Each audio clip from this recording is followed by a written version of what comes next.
Today's lesson is Vienna, Waltzing Through Winter. Hi, everybody. I'm Roger. And I'm Mike. And we are traveling this February in the winter time. Of course, it might be kind of weird to consider going to Europe in the middle of winter. Who wants to go there and freeze their feet? Lots of people, of course, would rather go to the Philippines or Bali or Thailand or someplace like that to get away from the cold temperatures. But hey, you might try to think of something radical by actually going to Vienna in February. There are lots of things to see and do during this time of the year. Absolutely. Of course, Vienna is in Austria, which is also a great place for skiing. So you might fit a trip to Vienna around your ski trip. I would say it's a good time to go. Yes, as long as you don't mind the cold, because sure, Thailand, Bali might be popular, but they're also crowded and expensive at this time of year. Whereas imagine how many great deals you could get in Europe in February when most tourists are not there. And also imagine how many popular attractions like museums will be relatively empty compared to if you went there in July and August when it's expensive and crowded. But yes, as Roger said, bring your thickest socks and your best boots and your warmest clothes because it is going to be chilly, and we're going to be talking about a little bit of that chill right at the beginning of our article in the first paragraph. So let's go and listen to it now.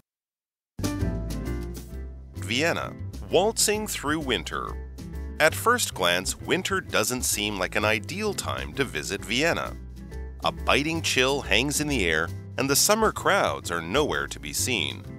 But for those willing to brave the icy weather of Austria's capital, an inviting world of art, cafes, and posh parties is waiting to be discovered. Okay, everybody, let's talk about our article. First of all, let's look at the title here. We're waltzing through winter, and again, we're talking about Vienna in February, which it is right now. And here we've got the word waltzing. It's kind of interesting because the word waltz here is being used as a verb. Usually it's a noun. It refers to a kind of music that's in three-quarter time, dun, dun, dun, dun, dun, dun, dun, dun, dun. And it might have an accordion or a tuba or some various brass instruments. It's music you hear in that part of the world, Germany, Austria, places like that. I think it was invented in Vienna. Okay, that would make sense. But in this particular case, though, we're using it as a verb, and sometimes we say, hey, why did you just waltz over here or walk over here? So here we're waltzing through winter. We're actually walking through winter or going someplace in the winter, and again, we're going to Vienna. Absolutely. I think there's also sort of the idea with when you waltz through something, it's fairly easy. How was that exam? Oh, I waltzed through it. I was finished in under half an hour or something like that. So it's kind of, giving the idea that I guess compared to many other dances, the waltz is fairly easy. I mean, even I can do the waltz, and I certainly can't do a tango or a foxtrot. So that's the other idea. You're doing something enjoyable and relatively easy, and maybe with a little bit of style, like doing a nice waltz. So you're waltzing through winter, you're enjoying winter, and it's not kind of dragging you down or making your life really terrible. You're in Vienna in February. How bad can things be? It says at first glance, as we get into the article, winter doesn't seem like an ideal time to visit Vienna. Yes, as we mentioned earlier, winter and Europe, unless you're skiing or something, that's not exactly everyone's favorite time to go. It's cold, it's icy, it gets dark very early, it has all the disadvantages of winter in a northern country. So at first glance, when you first look at it or think about it, or first, sort of consider these an option. So when we say at first glance, it's sort of in your first impression, hey, let's go to Vienna in February. Your first impression would be, why? It's going to be cold and dark and snowy and icy. So yeah, at first glance, your first impression, it might not seem an ideal or the best time to visit Vienna. And then we get into a few of the obvious reasons why. A biting chill hangs in the air, and the summer crowds are nowhere to be seen. Well, that might be an advantage, but definitely the biting chill might be a disadvantage because that just means the air is very cold, the temperatures are very cold, it's winter in Vienna, it's not exactly sunny and warm. Biting means it's kind of almost painful. If you have a biting wind and it's blowing on your face, your cheeks might hurt a little bit, that kind of really, really cold sub-zero type of temperature. And chill just, yes, means coldness in the air, right? If you put your hands in the fridge, you'll feel a chill. chill. If you go outside on a cold day and you didn't bring a sweater or a scarf, ooh, I feel a chill. I'm shivering. My body is compensating for my lack of clothes and the low temperature by making me feel cold and telling me to go back inside and get dressed properly. So it's cold, and the summer crowds are nowhere to be seen. There are no crowds around, no festivals going on, no big street events, all of that kind of exciting, fun stuff that you might find in the summer. It's not happening because most people are at home where it's nice and warm. Well, I've never been to Vienna myself, but I kind of doubt this. I know people travel all year round these days, so I bet there are still quite a few tourists in Vienna during the winter, but it's probably relatively fewer than what you would see in the summer. But for those willing to brave the icy weather of Austria's capital, an inviting world of art, cafes, and posh parties is waiting to be discovered. Okay, so if you're willing to brave that icy weather, then of course there are lots of things waiting for you. Here we've got the word brave. It's usually an adjective. Oh, you're such a brave person for fighting all those people at the same time. But here we're using it as a verb that just means to do something that requires bravery. Okay, so you could brave the icy weather. You could go to this place and suffer, but you still are willing to do that. You're braving the icy weather as if you're a hero or something like that. And again, this sentence also tells us that Vienna is the capital of Austria. And if you're willing to brave that icy weather, well, an inviting world of art cafes and posh parties is waiting to be discovered. Now, of course, something's posh when it is very fancy and it has a lot of things that only rich people have. And so if you're invited to a posh party, you better dress up in your best suit or even a tuxedo or something like that. You cannot show up wearing shorts and a t-shirt. Exactly right. You do not waltz in jeans in Vienna. You have to wear a gown, and the men are, as you say, dressed in a tuxedo or morning wear or something like that. So yes, very fancy, very expensive. Think lots of gold and jewels and chandeliers and champagne and all that kind of stuff. So let's check it out. In the second part of the article, we're going to be talking about some of the wonderful music and culture and art you're going to find in Vienna. Timeless melodies and marvelous museums. Culture lovers have long been drawn in by Vienna's charms. Mozart, Beethoven, and Schubert are just a few of the musical greats who composed masterpieces here. Visitors can enjoy their timeless music in the grand setting of the Golden Hall, while for those who prefer a visual culture fix, this city has a wealth of museums. Works by Titian, Raphael, Klimt, and more hang in institutions like the Kunsthistorisches Museum and Belvedere Palace. And I haven't even touched on the ballets or operas. 大家好，第二部分介绍动词 compose， 它的意思是作曲、创作诗歌，同时也可以是构图的意思。例如 In my spare time, I like to compose songs. 我空闲的时候喜欢作曲。或者 Marie composed several love poems over the summer. Marie 整个夏天写了好几首情诗。下一个看到名词 masterpiece， 表示杰作或是名作。例如 Gail decided to read the novel because her friend called it a masterpiece. Gail 决定读这本小说，因为她的朋友称它为杰作。或是 This movie is thought to be one of the greatest film masterpieces of the 20th century. 这部电影被认为是20世纪最伟大的电影杰作之一。后面看到名词 setting， 它的意思是环境或是位置。例如 The pretty garden on a sunny day provided the perfect setting for a picnic. 在阳光明媚的日子里，美丽的花园为野餐提供了完美的环境。也可以说 Hawaii should provide a lovely setting for our summer vacation. 夏威夷应该会成为我们夏季度假的美好地点。再来介绍形容词 visual， 表示视觉的或是视力的。可以说 The presentation included several visual aids to help explain the complex data. 该报告加入了几种视觉辅助工具来帮助解释复杂的数据。又或者说 Comics are a type of visual novel. 漫画是一种视觉小说。继续看到名词 institution， 它的意思是社会、教育、医疗或是文化机构等，也可以是制度的意思。例如 Marcy works at the head office of a large financial institution. Marcy 在一家大型金融机构的总部工作。再看一个例子 The Red Cross is an institution that provides assistance to victims of natural disasters. 红十字会是一个援助天灾灾民的机构。再来介绍名词 opera 指的是歌剧。举例来说 First we had dinner, and then we went to see an opera. 我们先吃晚餐，接着去看歌剧。或是 The music of an opera is usually performed by an orchestra. 歌剧的音乐通常由管弦乐团演奏。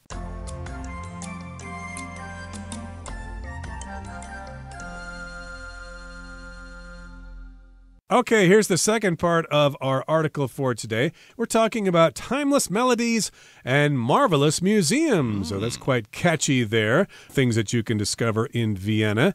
Culture lovers have long been drawn in by Vienna's charms.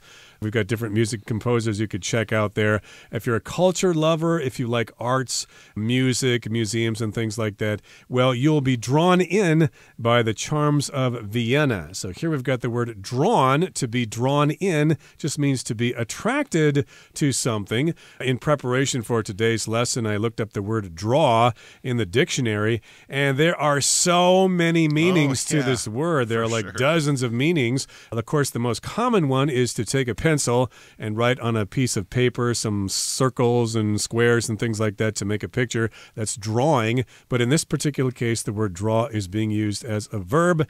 And yes, indeed, you're drawn in by the charms of Vienna. You are attracted to them. You are mesmerized by those charms. Exactly. You will go and soon you will be sort of part of this world of art and culture. Mozart, Beethoven, and Schubert are just a few of the musical greats who composed masterpieces here. So it's long been known as a city where a lot of great classical music was composed. Mozart is Austrian. I think he's from Salzburg. Beethoven, German. Schubert as well. But they all worked there. I think the Emperor of Austria-Hungary, whose capital was in Vienna, for many generations was a great patron of the arts, kind of kept Mozart, paid him to be a court composer, things like that. So they composed masterpieces here. Writers write, musicians and music writers compose, right? So you can say you write a song, but the more proper term would be to compose a song, both the lyrics and I guess you could write the lyrics, the words, and compose the music. So basically we use compose to talk about writing music, creating music, that kind of idea. And if it's really, really good music, especially music that is loved and admired and respected over many years, it could be a masterpiece. It could be the best work you ever did, your most famous work or something like that.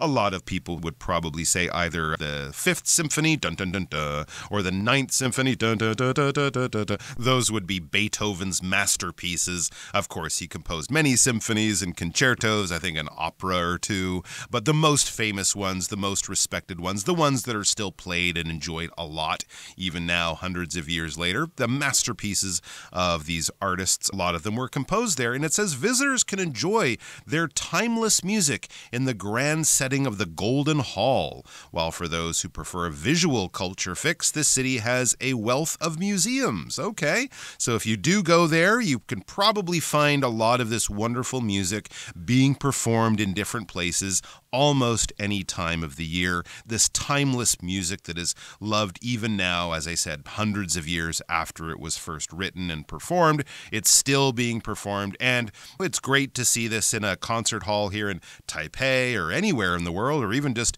enjoy it on the radio or CD at home. But it's really nice and special to see it in a grand setting like the Golden Hall. It's a grand setting. When we talk about the setting, we talk about where something is happening, the atmosphere, the environment, the actual physical location where something is taking place. A lot of people would like to have a very romantic setting for their wedding. It could be a church with flowers all over the place. It could be a beach at sunset, something like that. Just the place where something is happening, what the visual thing that is going on around that main activity. So as I said, you can see these music or songs or operas performed in many places, but a really beautiful, attractive location would make it even more special and memorable. While for those who prefer a visual culture fix, if we're talking about music, this would be an oral, I guess you could say, of the ear or auditory, something you hear and listen to. Of course, you can watch music, but really you're kind of enjoying it most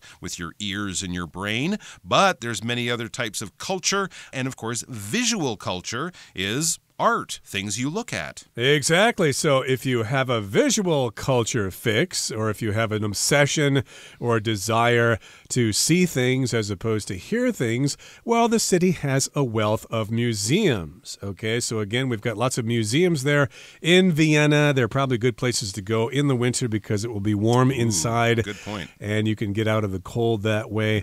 And a wealth of just means a large amount of something. Wealth here usually refers to money or riches. If you are a rich person, you can say, I'm very wealthy. I own 3 houses and 20 cars or whatever.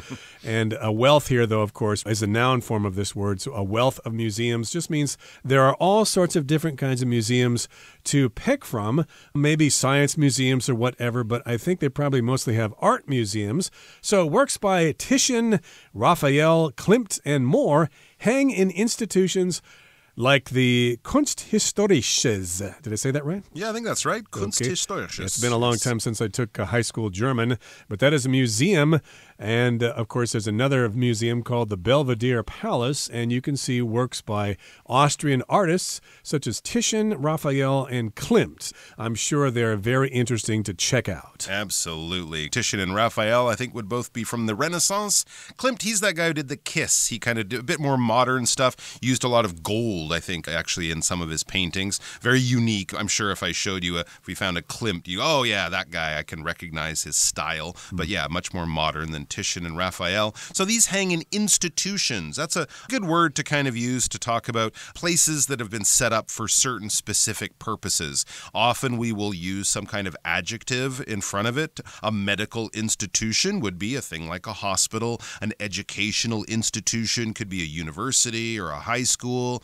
Cultural institutions, concert halls and museums. So they're kind of set up maybe with public money or private money, but given over to the public in a lot of different ways. So places for people to go and learn things or get treated and healed in some ways or develop and discover new culture like museums and things like that. So a lot of wonderful museums and galleries, and kind of covers a lot of these other specific terms we use just to call it a cultural institution. And the writer says, and I haven't even touched on the ballets or operas. Remember, we talked about a wealth of culture that we see there. So we haven't even touched on, we haven't even mentioned other types of cultural wealth that they have, the ballets, the operas, and of course history museums, all sorts of wonderful places to learn all of the great cultural stuff that has come from Vienna over the many, many years. All right, now we've seen some culture, it's time for a snack. Let's learn about that in the third part of the article.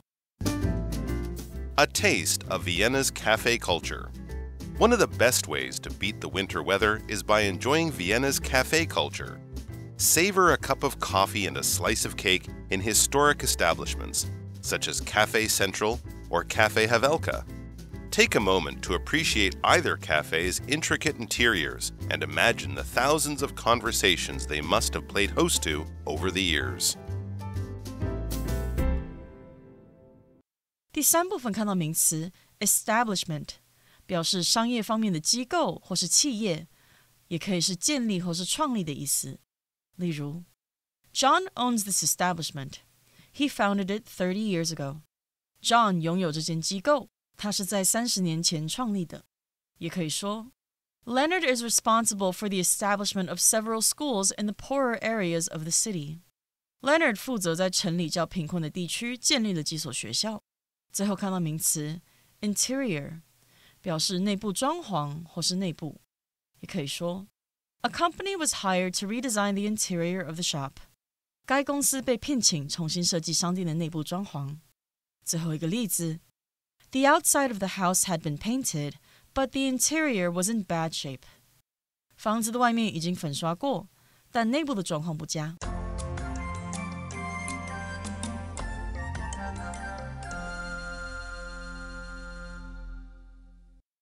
Okay, the third part of our article talks about a taste of Vienna's cafe culture. One of the best ways to beat the winter weather is by enjoying Vienna's cafe culture. Savor a cup of coffee and a slice of cake in historic establishments such as Cafe Central or Cafe Halvelka. Okay, so yes, indeed, you can savor a cup of coffee. If you savor something, you just simply enjoy the taste or enjoy the smell of something. And yes, indeed, the coffee can smell really great, especially in the winter.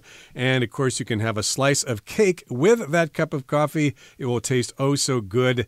And you can have those things in an establishment such as Cafe Central or Cafe Havelka. An establishment, of course, usually refers to a business, a store, or whatever. It's a general term for a kind of business or a restaurant or a cafe. Wonderful. So yes, great coffee and great snacks, things like apple strudels or soccer tortas and things like that.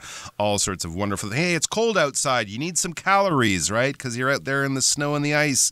So you can have that little extra dessert for sure. It says take a moment to appreciate either cafe's intricate interiors and imagine the thousands of conversations they must have played host to over the years. I think that's one of the things that people love about Europe, just this feeling of history all around you, right? I mean, North America and here in Taiwan, anything that's over 100 years old is often, wow, that's really old. But in Europe, it has to be over 500 years old or even 900 years old to be considered old. And they have wonderful decoration, intricate interior. Something intricate is kind of complicated, so it's not a bare kind of atmosphere like you might find in a Japanese coffee shop or something. It's very detailed, it's very ornamented, very decorated. Think of lots of different details on the walls and the carvings and the light fixtures. The interior, just the inside of something. If we talk about the interior of a building, it's the inside of the building and often the decoration on the inside. So if you want to renovate your home, you might focus more on the interior part rather than the opposite, the exterior part. The walls and windows and roof are fine, but I want to change the kitchen and the bathroom and the floors and the color of the walls. That's the interiors. And as you sit in there, you imagine the thousands of conversations these rooms must have played host to over the years. Think Mozart might have had coffee here, and Beethoven might have had coffee here, and spies might have met here during World War II or things like that. All sorts of exciting history has gone on there. A place that plays host to, basically things happened there, those things took place there. If we were talking about a concert, for example, the National Theatre will play host to a famous orchestra next weekend or something. That is where the performance will be. That's where the show will go on. So there we go. A pretty good introduction to some of the cultural and culinary side of Vienna, but we're going to have much more tomorrow. So please come back and join us for that.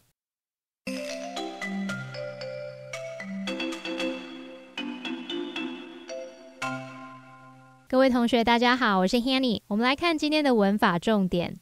课文第二部分有提到几位在维也纳谱出名作的音乐巨擘，像是莫扎特、贝多芬、舒伯特等等。文中用到动词 compose， 在这里它有作曲、创作的意思，像是创作乐曲啊、诗歌等等。那它还可以表达组成、构成，或者是像构图的动作。那我们来学它的字首字根，看到 POSE、POSIT 这一类字根呢，表示放置、摆放。那么在 compose 这个字当中，字首 COM 表示一起， POSE 表示放置。同学们可以试着联想，把不同的事物、不同的元素放在一起来构成整体，这样子去联想 compose， 它有构成、构图或是创作的意思。我们顺便补充两个有这一类字根的单字。第一个是 deposit， 它的字首 DE 表示向下，字根 POSIT 表示放置，那往下放也许可以联想到 deposit， 它有放置、放下或者是沉积的意思。第二个补充的是 exposition， 它的字首 EX 表示向外，字根 POSIT 表示摆放，那么 ION 是名词字尾，我们把物品或是想法等等对外展示说明，这样应该可以联想到 exposition， 它有展览会啊、博览会或者是阐述说明的意思。课文接着提到维也纳有许多博物馆，像提香、拉斐尔、克林姆等等艺术家的作品就有在艺术史博物馆和美景宫等等机构展出。那文中用到名词 institution， 它是指机构，可能像是社会、教育、医疗、文化等等的机构。那么 institution 它也有建立、创立的意思，它的动词是 institute。我们来学它的字首字根。好 ，S-T-I-T-U-T-E 这个字根它有建立、设立、放置的意思。在 institute 这个字当中，它的字首 in 表示在点点点之中或是上方，那么 S-T-I-T-U-T-E 这部分表示站立、建立。那我们试着去想，在上位的人或者是上面的机构会制定一些规定让大家来遵循，也许就可以联想到 institute 它当动词有创立、制定的意思，当名词则有机构、协会或学院等等的意思。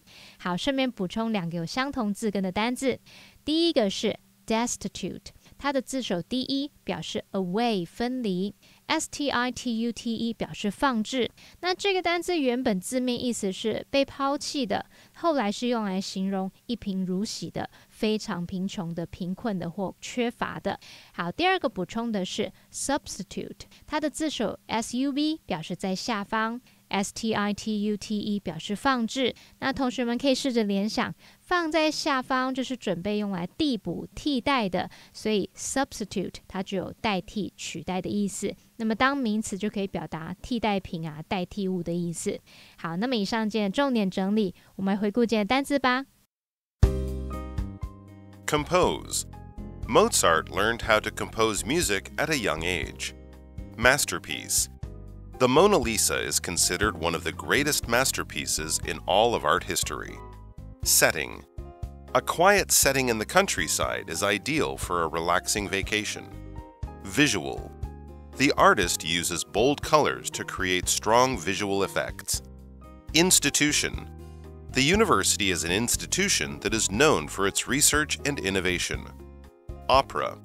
We went to see a famous opera at the theater last night. Establishment. This restaurant is a popular establishment in the neighborhood. Interior. The interior of the cave was cool and damp.